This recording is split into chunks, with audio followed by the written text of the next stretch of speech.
What's up, guys? Welcome back to another episode.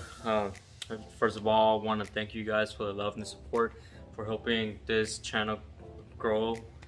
Even though we're just at 300, I believe, it still means a lot to me. I never thought I was gonna have this much followers when I started YouTube, let alone for such a small amount of episodes that I have put out. But without any further ado, let's get started with the S1000. Alright guys, so I finally got the triple clamp and the struts with the wheel out of the way. Now we gotta expose some more damage. So the triple clamp was completely bent. Now the radiator is damaged. You guys can see it there. The oil cooler, I already knew it was damaged. Now what I have to do is just go ahead and remove two bolts here and here. I believe that should be it. The radiator should collapse. The oil cooler, there's two lines. One goes in there. There's a bolt. You just gotta unscrew that, and the other one comes through here. Let's see. Through here. There you go, you can see it. You just unscrew that, pull the hoses out, and it should come out. Frame looks good. Let's see, focus. There you go. The frame looks good. It's getting late, so I'm just gonna go ahead and try to remove the radiator with the oil filter, and maybe uninstall the exhaust. Depending how much time I have left, I will continue tomorrow. So let's get started with removing the radiator and the oil cooler. Let's get it.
Okay guys, so I finally got the oil cooler and the exhaust put on, as you guys can see right here.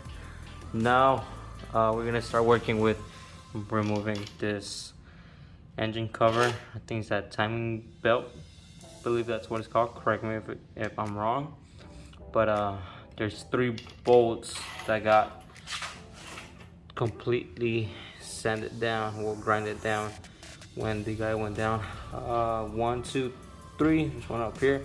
So I'm just gonna go ahead and get a Dremel, just Dremel slot on each bolt and get it unscrewed out. So I'm not too worried about cutting into the cover since it's messed up. So yeah, so let's get the Dremel ready and start grinding down the slots.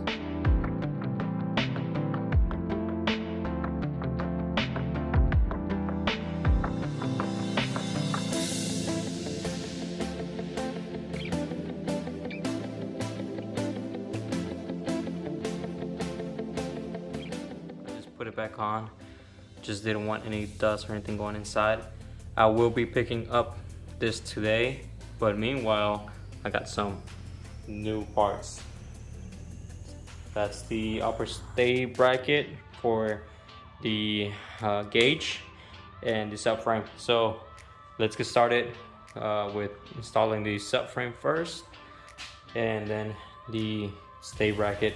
Also gotta Dremel this screws that I got broken off. It should be easier. I will try doing it from the inside. Just moving this piece out the way. There should be a little bit of thread in here, so I can just Dremel that and remove it. So alright guys, so I stopped real quick on the subframe just because I went to pick up the chain tensioner casing. I picked it up here locally. A guy gave it for free. He wanted to replace this, so he gave it for free, so I had to go and pick it up. Besides the look of it, let me show you guys. It's a little bit scratched. It's not as bad as the one I have. The only reason why I'm getting it is because at the moment there's none on eBay. So I'm just gonna go ahead and rock this one for right now. And plus I want to also do the oil change on the bike and start it up for the first time. Hear how it runs. So let's get started with it. First thing first, you want to go ahead and scrape off the excess RTV. I believe that's what it's called. The gasket maker. Once you clean that off from both sides, you want to apply it. You want to go ahead and apply it on this part, and then just press it in, bolt it in. Make sure you leave it for 90 minutes. That's what I say, but I'm gonna leave it overnight. Just go ahead and finish scraping this off. Now you're gonna grab your gasket maker and just go around the edges. Let's see. Okay, so now we're gonna go ahead and tear this up.